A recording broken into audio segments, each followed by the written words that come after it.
दोस्तों नमस्कार, प्रणाम। आप सबका अपना प्रिय यूट्यूब चैनल संस्कार कोचिंग में आप सबका स्वागत करता हूं। दोस्तों, जैसा कि आप लोगों ने थंबनेल पर देखा होगा, ये वीडियो विटामिन से संबंधित है। तो चलते हैं, पहले एक शायरी हो जाए। क्या है ना कि एक प्रेमी अपनी बेवफा प्रेमिका के लिए कहता है क्या, मरने के बाद कहता क्या है कि आई थी मेरे मजार पर वो दीपक जलाने, आई थी मेरे मजार पर वो दीपक जलाने, पर दीपक बुझा करके चली गई। इतना ही नहीं, दीपक में जो तेल बचा था उसे सर पे लगा के चली गई। तो दोस्तों चलते शुरू करते हैं। तो ये जो विटामिन है उसके बारे में कैसे पढ़ेंगे, तो सबसे पहले हम लोग बेसिक ये जानते हैं कि ये जो चैप्टर रिलेटेड है साइंस से रिलेटेड है। किससे रिलेटेड है? साइंस से। तो हम लोग बात करेंगे पहले किस चीज का? साइंस का। साइंस को हम लोग हिंदी में क्या बोलते हैं? विज्ञान बोलते हैं। ओके, तो सबसे पहले ये जानना होगा हम लोग को, व्हाट इज साइंस। आखिर साइंस है क्या? What is the definition of science? क्या जनरली लोग इसको डिफाइन करते हैं? तो हम लोग को पता है कि विज्ञान, अगर इसको टर्म को तोड़ा जाए तो देखते हैं वी और जोड़ क्या बढ़ता है? ज्ञान आता है। वी का मतलब होता है विशेष, और ज्ञान तो ज्ञान है ही, बुद्धि। विशेष इन इंग्लिश जिसको हम लोग क्या बोल सकते हैं? स्पेशल। क्या बोल सकते हैं? स्पेशल। और ज्ञान का मतलब हम लोग इंग्लिश में नॉलेज बोलेंगे। तो हम लोग इससे क्या निकाल सकते हैं? स्पेशल एंड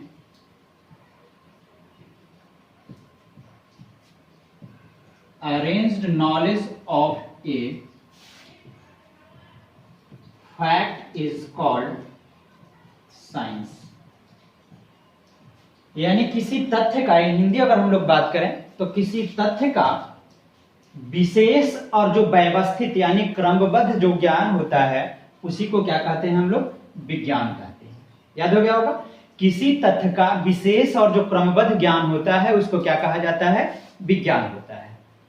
चलिए, इसके बाद बात क्या आती है कि विज्ञान को ब्रांचेस में बांटा गया है। तो वो कौन कौन सा ब्रांचेस है हम लोग देखते हैं। पहले बेसिक जान लेते हैं, उसके बाद हम लोग आएंगे पॉइंट पे। चलिए, ये जो साइंस है ना वो बांट दिया गया है। दो टर्म में साइंस को बांटा गया है। सबसे पहले ये जो साइंस है वो बांटा गया है फिजिकल साइंस। पहले किस चीज में? फिजिकल साइंस, जिसको हम लोग बोलते हैं हिंदी में ना भौतिक विज्ञान। दूसरा जो इसका ब्रांच है वो है बायोलॉजिकल साइंस। क्या है ना कि बायोलॉजिकल साइंस।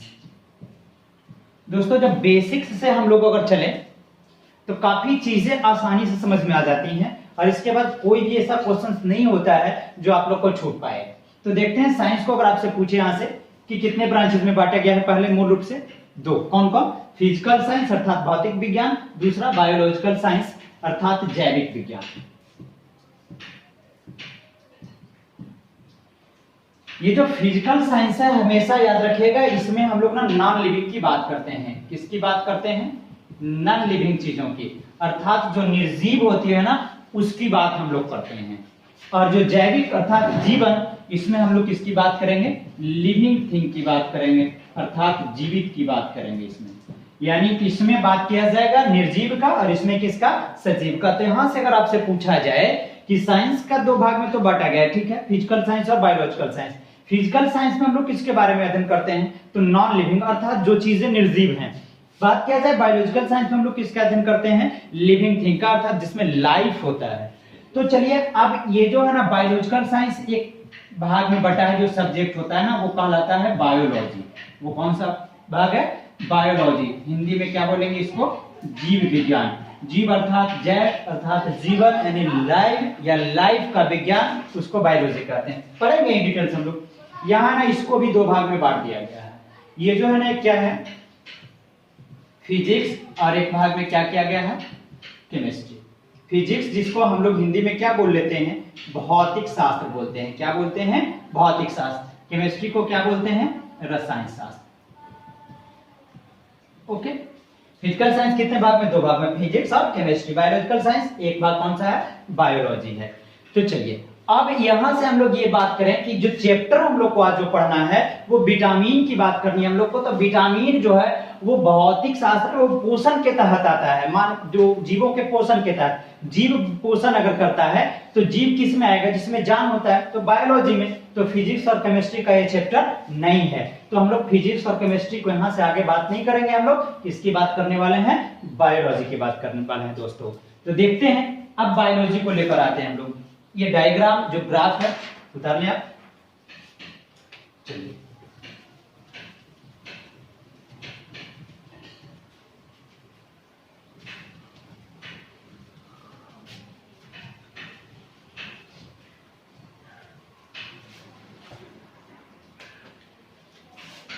अभी बायोलॉजी को हम लोग पढ़ेंगे कि आखिर बायोलॉजी है क्या, व्हाट डज इट मीन।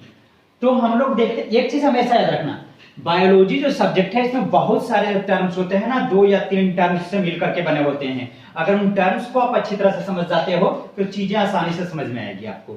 तो देखते हैं यहाँ बायोलॉजी ना 2 शब्दों से मिलकर के बना है, यानी biology that is combination of 2 words. क्या क्या है? वो है बायो और लोगस। क्या क्या कॉम्बिनेशन है? बायो और लोगस। बायो का मतलब होता है जैव, जिसको बोला जाए लाइफ या फिर लिविंग, लाइफ या फिर लिविंग। और लोगस का मतलब होता है टू स्टडी। क्वेश्चन यहां से ये बनता है कि बायोलॉजी कितने शब्दों से मिलकर के बना है? तो कितने शब्द से? 1 और 1 2 शब्द से। अब पूछा जाए कि किन किन शब्द से बना है 2 शब्द से, तो एक है बायो और दूसरा है लोगस। तीसरा क्वेश्चन, बायो का अर्थ क्या होता है बायोलॉजी शब्द में? तो बायो का अर्थ होता है लाइफ या लिविंग। अगला चौथा क्वेश्चन, लोगस का अर्थ क्या होता है? लोगस का अर्थ होता है टू स्टडी। अब यहां से हम लोग ना डिफिनेशन आसानी से लिख सकते हैं। क्या लिखेंगे definition? To study of life या फिर लिविंग इज कॉल्ड साइंस। लिख सकते हैं हिंदी में क्या हम लोग? जीव या जीवन के विज्ञान को जीव विज्ञान कहा जाता है। जीव या जीवन के विज्ञान को क्या कहा जाता है? जीव विज्ञान कहा जाता है, क्योंकि हम लोग बायोलॉजी को 2 टर्म में पहले भी बांट चुके हैं। अब ये जो बायोलॉजी तो 2 टर्म में बांट दिए, अब बायोलॉजी की बात आती है कि सर जब ये बायोलॉजी आया तो क्वेश्चन एक पूछा जाता है एग्जाम्स में कि बायोलॉजी शब्द सबसे पहले किसने दिया? बायोलॉजी शब्द सबसे पहले किसने दिया? तो हम लोग बात करेंगे बायोलॉजी, या जिसको हिंदी में क्या बोल रहे हैं ना, जीव विज्ञान शब्द कौन दिया? तो सबसे पहले इस शब्द को 1801 ईस्वी में लैमार्क, जो कि फ्रांस के थे, एवं ट्रेविरेनस, जो कि जर्मनी के वैज्ञानिक।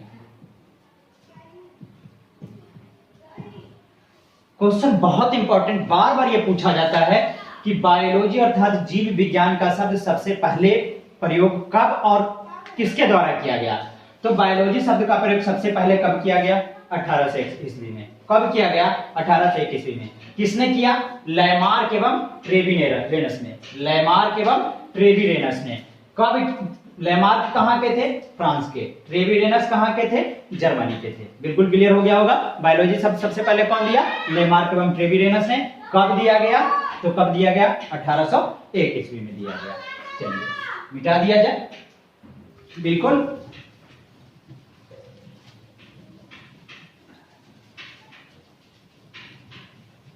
अब हम लोग बात करेंगे कि बायोलॉजी को तो वो दिया है, वो शब्द दिया, लैमार्क और ट्रेविरेनस ने बायोलॉजी शब्द दिया, लेकिन उसे क्रमबद्ध तरीके से सजाया नहीं था, क्रमबद्ध रूप में, यानी अरेंज और सिस्टमैटिक जो बोला जाता है वो लैमार्क एवं ट्रेविरेनस के द्वारा नहीं दिया गया था।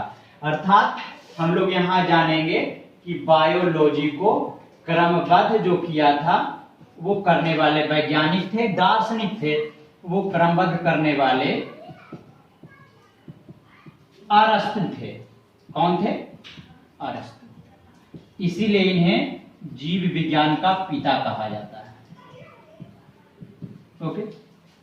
अब यहां से आपसे पूछा जाए कि लेमार्क एवं ट्रेविरेनस ने तो 1801 ईस्वी में बायोलॉजी शब्द दिया, लेकिन बायोलॉजी को क्रमबद्ध कौन किया? क्रमबद्ध कौन किया? अरस्तु। और पहले ही डिफिनेशन में हम लोग पढ़े हैं कि arranged and special knowledge of a fact that is called science. Arranged knowledge होगा किसी तथ्य का, वही साइंस कहलाता है। और यहाँ अरेंज, बायोलॉजी को अरेंज करने वाला कौन था? अरस्तु। तो इसलिए अरस्तु को बायोलॉजी का पिता कहा जाता है, जनक कहा जाता है, फादर कहा जाता है। तो याद हो गया बिल्कुल, बायोलॉजी का पिता किसे कहा जाएगा? तो अरस्तु को कहा जाएगा। यहां से ये भी आता है अरस्तु के बारे में। एक चीज याद रखना दोस्तों, कि अरस्तु को ना ग्रीक में एरिस्टोटल लिखा जाता है। कभी अगर इंग्लिश में नाम रहे तो ध्यान देना, एरिस्टोटल लिखा जाता है ग्रीक में, इंग्लिश में। चलिए, अरस्तु तो जे कहाँ के थे? ग्रीक के थे। कहाँ के थे? ग्रीक के।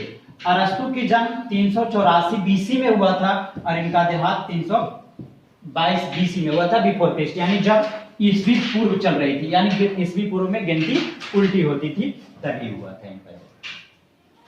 चलिए, तो बायोलॉजी का पिता ये समझ में आ गया, कौन? अरस्तु। अब इसके बाद हम लोग को ये पढ़ना है कि जब अरेंज तो किया बायोलॉजी को इन्होंने, और अरेंज करते हुए बायोलॉजी को इन्होंने दो भाग में बांट दिया। अरेंज करते हुए दो भाग में बांट दिया, वो कहलाया, एक भाग इनका था जूलॉजी और एक था क्या? बोटनी। चलिए, तो यहां से अगर पूछा जाए कि जो बायोलॉजी है ना, उसका द्विवर्गीकरण सबसे पहले किसने किया था, अर्थात दो भागों में सबसे पहले किसने बांटा था? तो किसने बांटा था? अरस्तु ने बांटा था। किसने बांटा? बहुत इंपॉर्टेंट क्वेश्चन, कि जो द्विनाम जो है, द्विवर्गीकरण जो है, सबसे पहले कौन किया था? तो सबसे पहले कौन? अरस्तु। और दो रूपों में वर्गीकरण किन रूप में किया गया था? तो जूलॉजी और बोटनी। जूलॉजी का मतलब होता है प्राणी विज्ञान। जूलॉजी का मतलब प्राणी विज्ञान, और ये जो बोटनी है ना, वो वनस्पति या पादप विज्ञान। अर्थात जूलॉजी प्राणी विज्ञान, जिसमें इसमें प्राणी का अध्ययन किया जाता है, जैसे जीव हैं, जंतु हैं, मानव हैं, इसकी इसमें अध्ययन करते हैं। और बोटनी में वनस्पति अर्थात पेड़ पौधों का अध्ययन किया जाता है। ओके, बिल्कुल समझ में आ गया होगा। इसलिए यहां हम लोग को जानेंगे कि बायोलॉजी का जो जूलॉजी है ना, इसका फादर भी कहा जाता है अरस्तु को। किनको कहा जाता है? अरस्तु को। लेकिन जो वनस्पति यानी बोटनी के जो फादर है ना, वो थियोफ्रेस्टस नामक वैज्ञानिक को कहा जाता है। किसको कहा जाता है? थियोफ्रेस्टस। चलिए, अब दो तीन क्वेश्चन यहाँ पे क्लियर हो गया कि सबसे पहले द्विवर्गीकरण बायोलॉजी को किसने किया था? दो भाग में बांटा था, तो अरस्तु ने। किन दो भागों में? जूलॉजी और बोटनी। अब यहां से जूलॉजी का फादर किसको कहा जाता है? एरिस्टोटल को, अर्थात अरस्तु को। फिर पूछा जाए बोटनी का फादर किसको कहा जाता है? तो थियोफ्रेस्टस, यानी वनस्पति विज्ञान के जनक किनको कहते हैं? थियोफ्रेस्टस को कहा जाता है। ओके, बिल्कुल क्लियर हो गया। लेकिन इसके बाद ना 1753 ईस्वी की हम लोग बात करते हैं। We have to talk about 1753। 1753 ईस्वी में, कहीं कहीं से 1758 में लिखा होता है। 1753 ईस्वी में एक वैज्ञानिक थे, कार्ल लिनियस। कार्ल लिनियस की एक पुस्तक थी, इन्होंने एक पुस्तक लिखी थी जो था सिस्टेमा नेचर। क्या था? सिस्टेमा नेचर। सिस्टेमा नेचर, यहां से यह पूछा जाए कि सिस्टेमा नेचर पुस्तक किसके द्वारा लिखी गई थी? कार्ल लिनियस के द्वारा। सिस्टेमा नेचर पुस्तक कब लिखी गई थी? 1753 ईस्वी में। बिल्कुल क्लियर होगा, ये लिखा गया। ये जूलॉजी और बोटनी में जब इन्होंने बांटा था अरस्तु ने, तो ये कार्ल लिनियस ने भी इसको दो भाग में बांटा, और बेहतर तरीके से समझा करके इन्होंने बांटा था। और जो दो भाग में ये बांटा था कार्ल लिनियस से, वो किंगडम में बांटा था, अर्थात जगत में बांटा था। यहां विज्ञान में जूलॉजी और बोटनी में बांटा, विज्ञान में, लेकिन यहां किंगडम में बांटा गया, जगत में बांटा गया। वो कौन था ना? एक था एनिमल किंगडम, और दूसरा जो इन्होंने बांटा था प्लांट किंगडम। एनिमल किंगडम का मतलब हुआ जंतु जगत, और प्लांट किंगडम का मतलब हुआ पादप जगत। चलिए, तो यहां से क्वेश्चन ये पूछा जाए, सिस्टेमा नेचर पुस्तक किसने लिखी? कार्ल लिनियस ने। पूछा जाएगा कि सबसे पहले तो अरस्तु ने द्विभाग में द्विवर्गीकरण किया, लेकिन उसके बाद किसने किया? और बेहतर तरीके से, यानी जगत में, द्विजगत में, यानी दो जगत में किसने बांटा, दो जगत की बात की जाए कि दो जगत में किसने बांटा, तो किसने बांटा, कार्ल लिनियस ने। और इनका जो ये वर्गीकरण था दो जगत का, जंतु जगत और पादप जगत का, इनसे बेहतर था। यही कारण है कि कार्ल लिनियस को आज भी आधुनिक वर्गीकरण का पिता कहा जाता है, आधुनिक वर्गीकरण का पिता। यानी इसलिए आपसे पूछा जाए कि बायोलॉजी में आधुनिक वर्गीकरण का पिता किसे कहा जाता है, तो कार्ल लिनियस को कहा जाता है, क्योंकि इन्होंने दो जगत में बांटा। और इसी जगत के आधार पर बाद में 1969 ईस्वी में हम लोग बात करेंगे, कब का, 1969 ईस्वी में, बिल्कुल। चलिए बाद में हम लोग बात करते हैं कब का, 1969 ईस्वी में। 1969 ईस्वी में हिटलर जो था, इन्होंने इसे 5 जगत में बांटा, जो कि मोनेरा, प्रोटिस्टा, कवक, प्रोटोजोआ, प्लांट, ये सब ना 1969 में किसने बांट दिया, हिटलर ने। यानी अब यहां से एक चीज हम लोग रिकॉल कर लेते हैं कि सबसे पहले द्विवर्गीकरण कौन किसने किया, जूलॉजी और बॉटनी में बांटा, अरस्तु। फिर आधुनिक फादर किसका वर्गीकरण का कहा जाता है, वर्गीकरण का आधुनिक फादर कार्ल लिनियस को कहा जाता है। सिस्टेमा नेचर पुस्तक किसने लिखा, तो कार्ल लिनियस ने लिखा। कब लिखा था, 1753 ईस्वी में लिखा था। और उसके बाद दो जगत के बाद 5 जगत में किसने बांटा, तो 5 जगत में हिटलर ने बांटा। कब बांटा था, 1969 ईस्वी में। ये यहां तक ना आप लोग को ना बिल्कुल क्लियर हो गया होगा, बिल्कुल अच्छी तरह से हर एक क्वेश्चन आपको समझ में आया होगा। अब हम लोग यहाँ पे बात करते हैं आगे कि अब जो जगत में तो बांट दिया, लेकिन अब मूल रूप से हम लोग यही देखते हैं ना कि दो ही जगत मूल रूप से हैं, वो पादप और क्या, जंतु।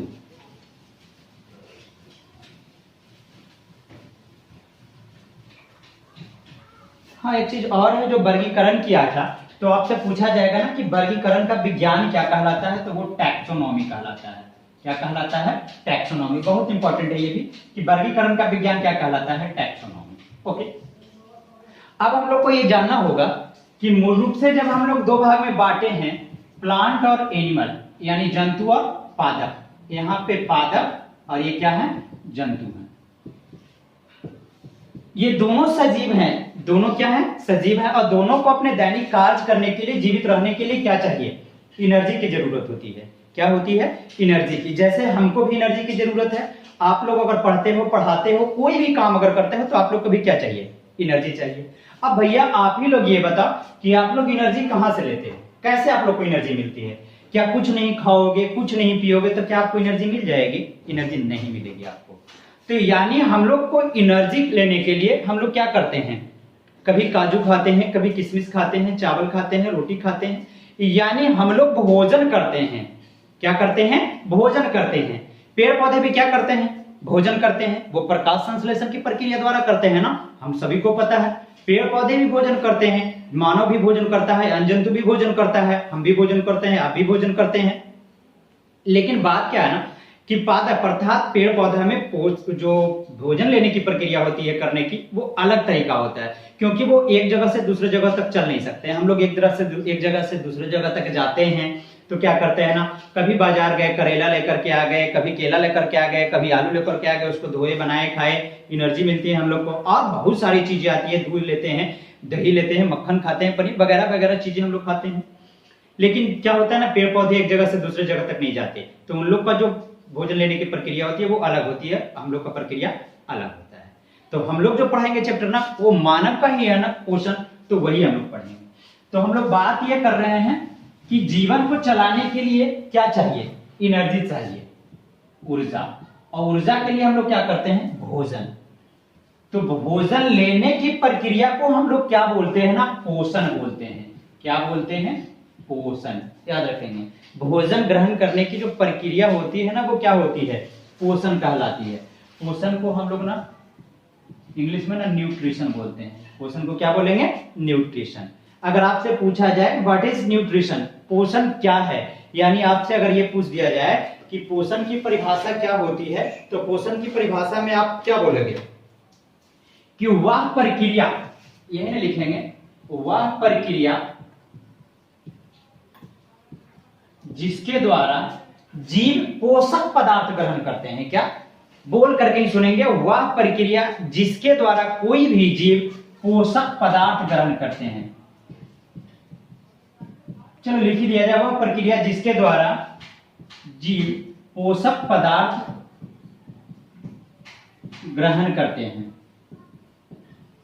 यानी पोषक पदार्थ ग्रहण करने की प्रक्रिया को क्या कहा जाता है? पोषण कहा जाता है। और पोषक पदार्थ को हम लोग ना न्यूट्रिएंट्स बोलते हैं, इंग्लिश में क्या बोलेंगे? न्यूट्रिएंट्स बोलते हैं। ओके, बिल्कुल क्लियर।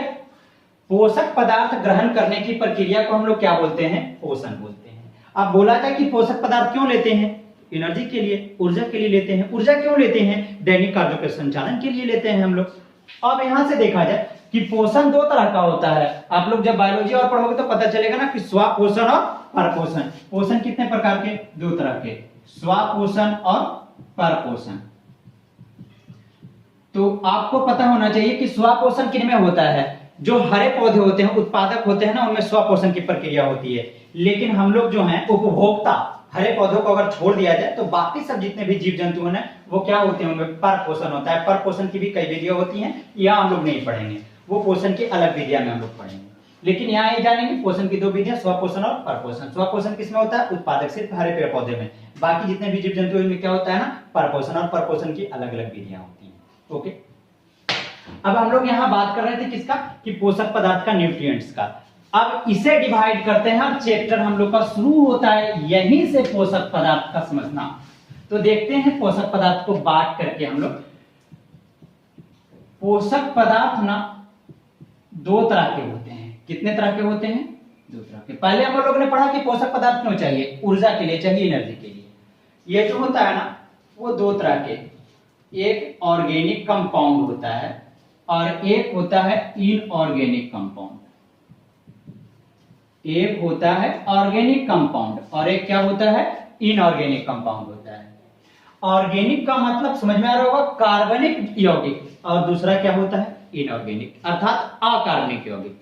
कार्बनिक यौगिक जिसमें कार्बन की मात्रा होती है, अकार्बनिक यौगिक जिसमें कार्बन की मात्रा नहीं होती है।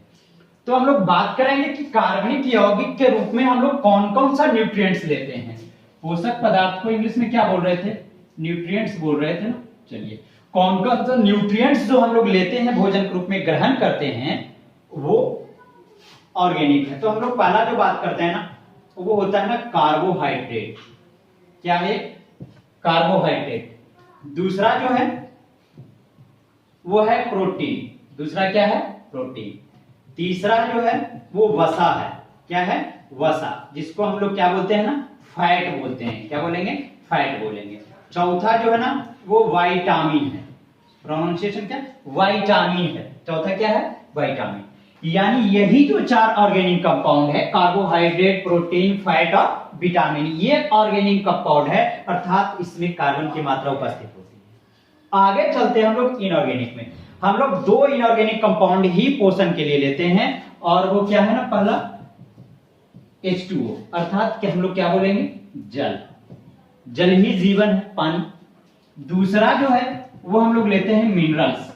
क्या लेते हैं? मिनरल्स, जिनको बोला जाए खनिज लवण। जैसे होता है ना कि हमारे शरीर में मैग्नीशियम की कमी हो गई, सोडियम की कमी हो जाती है, कभी कैल्शियम की कमी हो जाती है, कभी सल्फर की कमी हो जाती है। ये सब जो पदार्थ होते हैं ना, तत्व होते हैं ना, वो क्या कहलाते हैं? खनिज लवण।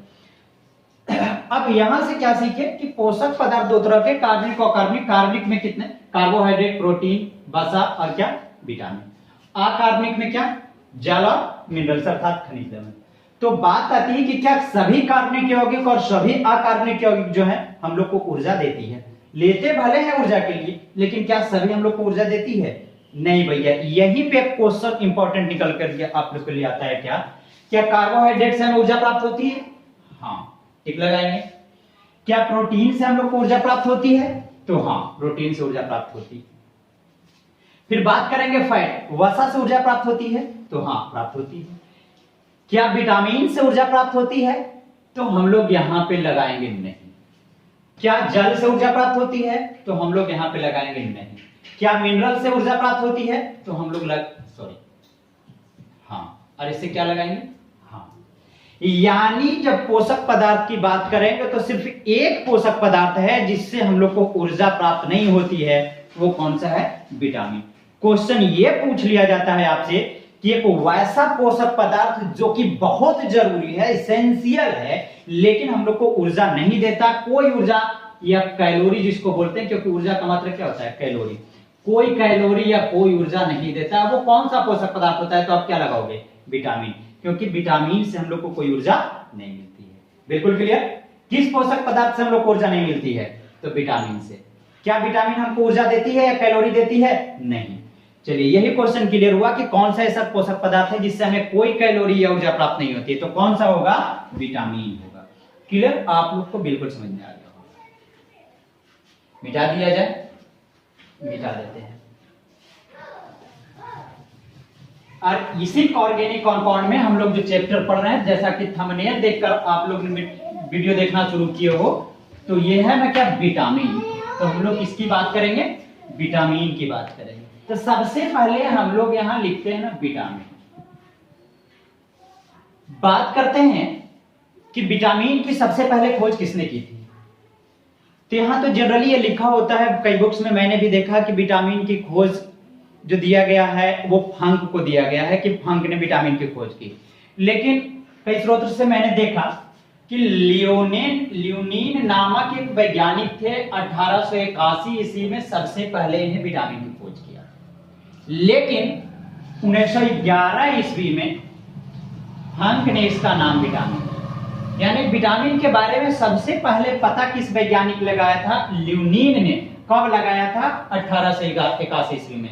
लेकिन उस वक्त में लियोनीन ने इस पदार्थ का, पोषक पदार्थ का नाम विटामिन नहीं रखा था। विटामिन का नाम किसने रखा था? फंक ने।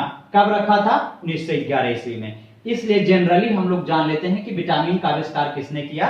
फंक ने किया। लेकिन दोस्तों एक याद चीज याद रखना कि जब आपसे यह पूछा जाए कि विटामिन की खोज किसने की, तो जब आपके पास फंक ऑप्शन में नहीं हो, लियोनीन आपके साथ ऑप्शन में हो, तो आप क्या लगाना? लियोनीन। नहीं तो आप क्या लगाओगे? फंक को ही लगाओगे। ओके, बिल्कुल। ये क्वेश्चन भी क्लियर। फंक ने कब खोज किया? 1911 में नाम रखा। सबसे पहले 1881 में किसने? लियोनीन ने किया था। चलिए, अब बात करते हैं क्या इसकी प्रोनाउंसिएशन की, कि क्या विटामिन प्रारंभ से इसका नाम विटामिन था? नहीं, विटामिन का नाम प्रारंभ से विटामिन नहीं था। तो विटामिन नहीं था तो क्या था? इसको ना पहले अगर हम लोग बांटते हैं तो ये दो भाग में बटा हुआ था, ऐसे बीटा और एमीन के रूप में। दो भाग में। मैंने वीडियो के प्रारंभ में ही बताया है कि बायोलॉजी में बहुत सारे जो टर्म है, शब्द हैं, वो 2 या 3 शब्दों से मिलकर के बना है। अगर 2-3 शब्दों को आप तोड़ो तो बिल्कुल क्लियर हो जाता है पॉइंट।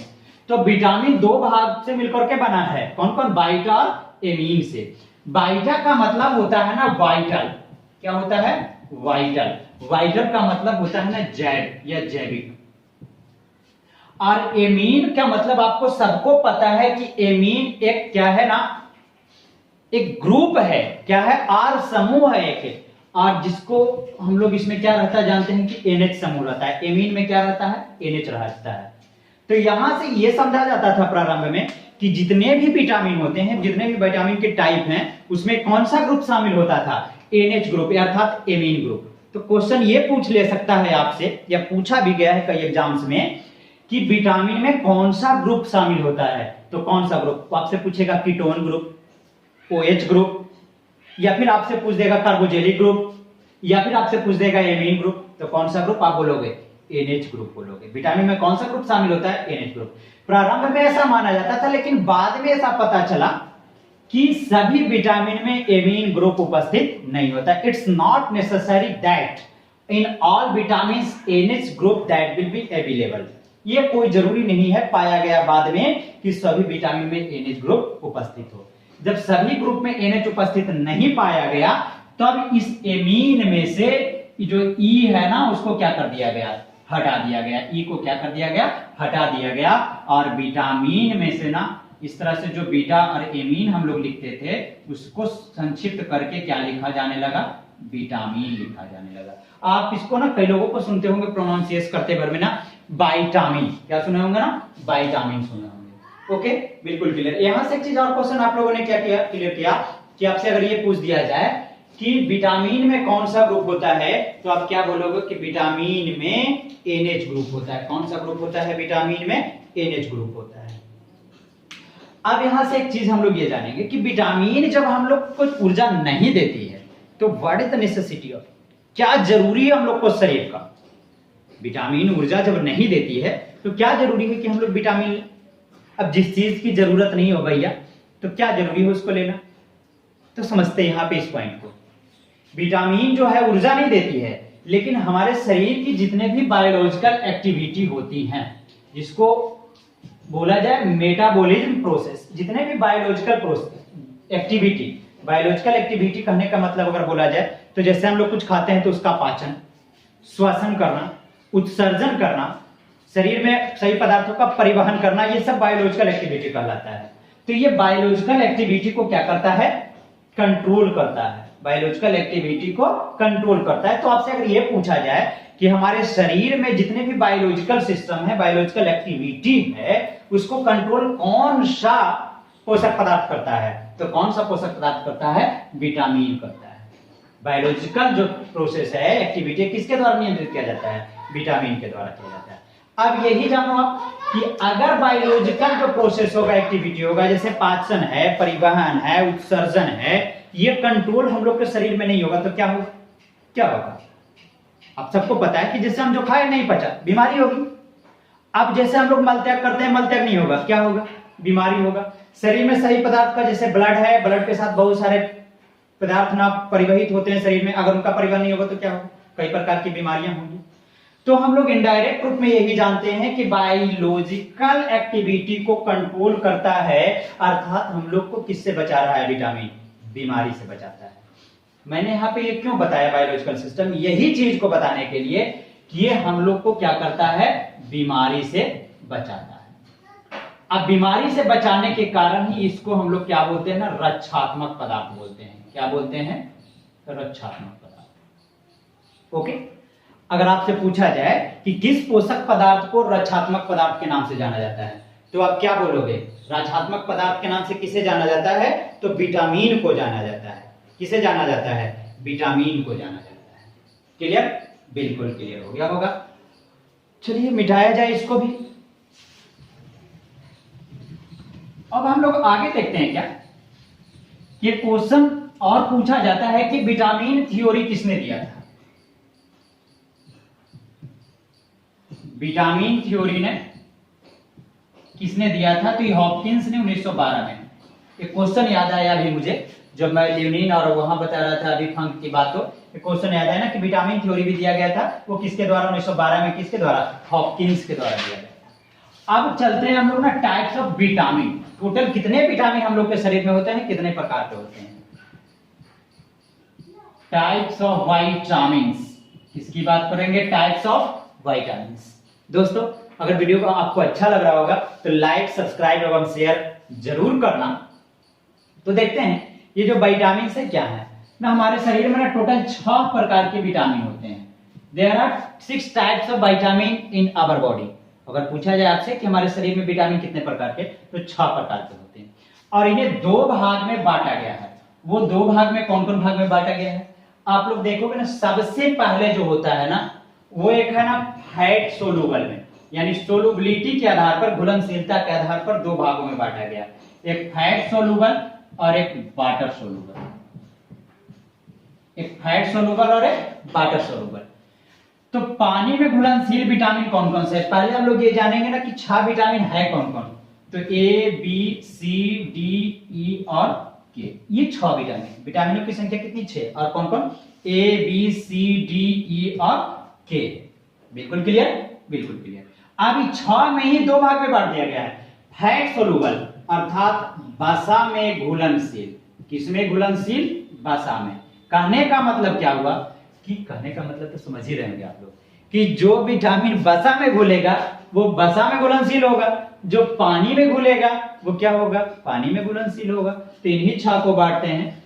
तो कभी कभी होता है क्या ना कि दोस्तों पढ़ते पढ़ते ना उग जाते हैं या फिर याद नहीं हो पाता है, तो उसके भी तरीके होते हैं।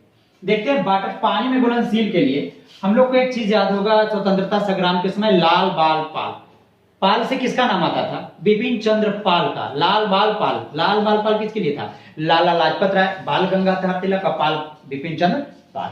तो वही लाल बाल पाल में से वाटर सरोवर के लिए हम लोग एक याद रख लेते हैं ना, बिपिन चंद्र पाल। किनको याद रखेंगे?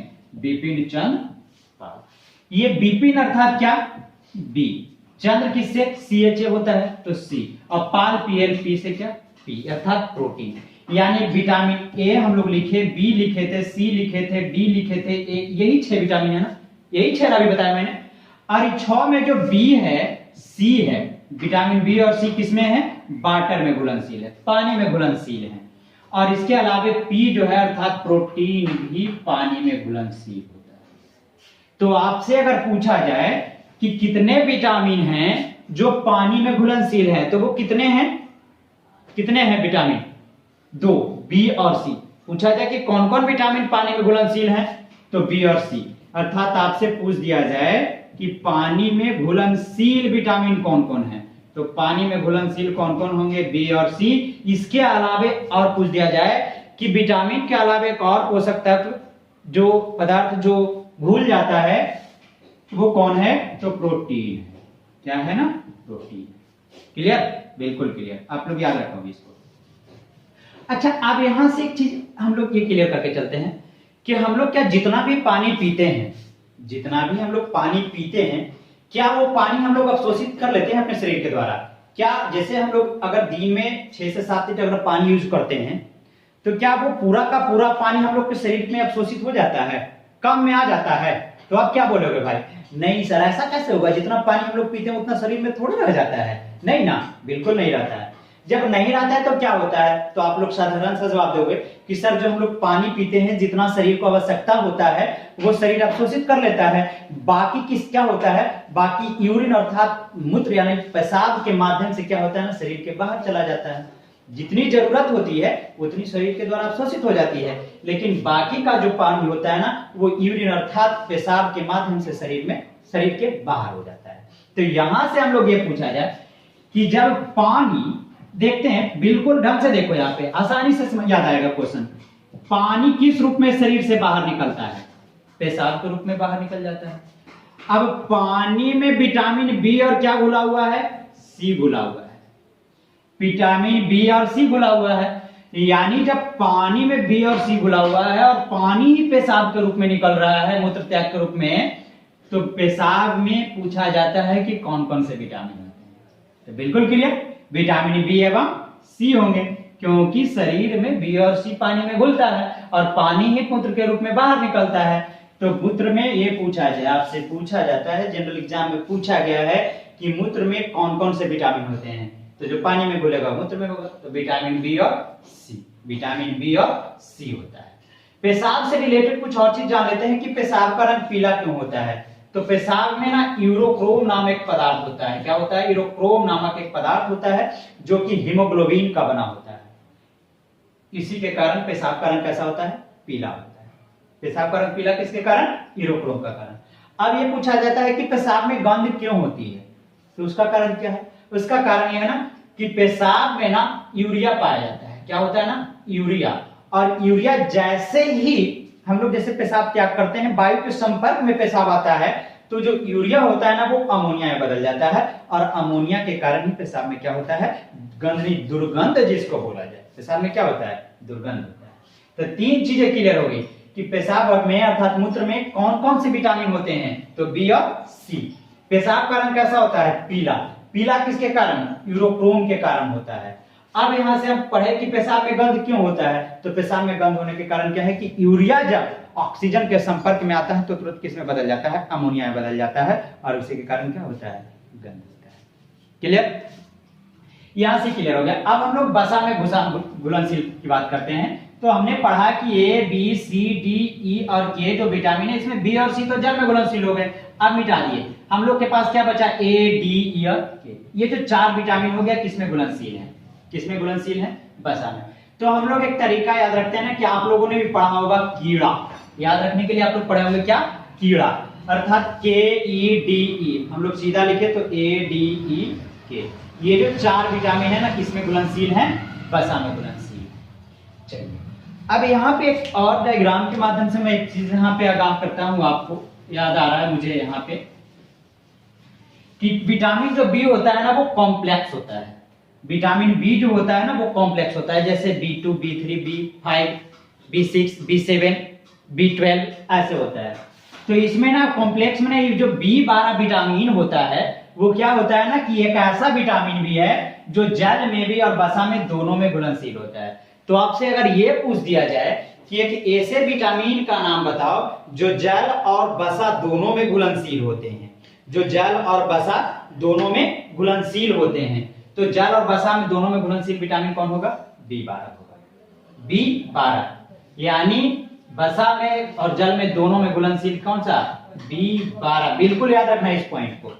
अब हम लोग बात करते हैं कि हमारे शरीर में किस किस विटामिन का संचय होता है, यानी कौन कौन विटामिन जमा होता है हम लोग के शरीर में। तो बी और सी तो मूत्र के माध्यम से निकल गए, बिल्कुल क्लियर, यहीं पे समझ में आ रहा है। बी और सी क्या हो गया? निकल गया। तो शरीर में संचित कौन होगा? ए, डी, ई और के, यानी विटामिन ए, डी, ई और के का संचय हमारे शरीर में होता है, हमारे शरीर में ये जमा होता है। अब बात है कि जब संचय होता है तो संचय कहां होता है शरीर में? यकृत में होता है। किसमें जमा होता है विटामिन? यकृत में जमा होता है। अब से ये पूछ दिया जाए कि विटामिन ए कहां जमा होता है, तो कहां जमा होगा? यकृत में। बी ये जो है डी कहां होगा? ई कहां होगा? के कहां होगा? तो कहां जमा होगा? यकृत में जमा होगा। बिल्कुल क्लियर। इसीलिए यकृत को हम लोग के शरीर का ना स्टोर हाउस कहा जाता है, विटामिन का स्टोर हाउस। तो आपसे अगर ये पूछा जाए एग्जाम में कि विटामिन का स्टोर हाउस किसे कहा जाता है, तो यकृत को कहा जाता है। किसको कहा जाता है? यकृत को कहा जाता है। अब थोड़ा सा और हम लोग पॉइंट पढ़ेंगे ना, विटामिन की खोज।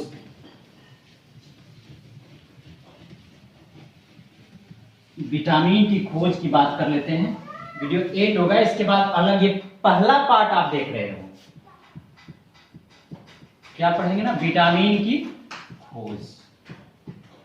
अब विटामिन ए और बी की खोज ना मैकुलम के द्वारा किया गया था। ये अगर पूछा जाए कि विटामिन ए और बी की खोज, 6 विटामिन ना, ए, बी, सी, डी, ई और के, तो विटामिन ई, ए और बी की खोज किसके द्वारा? मैकुलम के द्वारा किया गया था।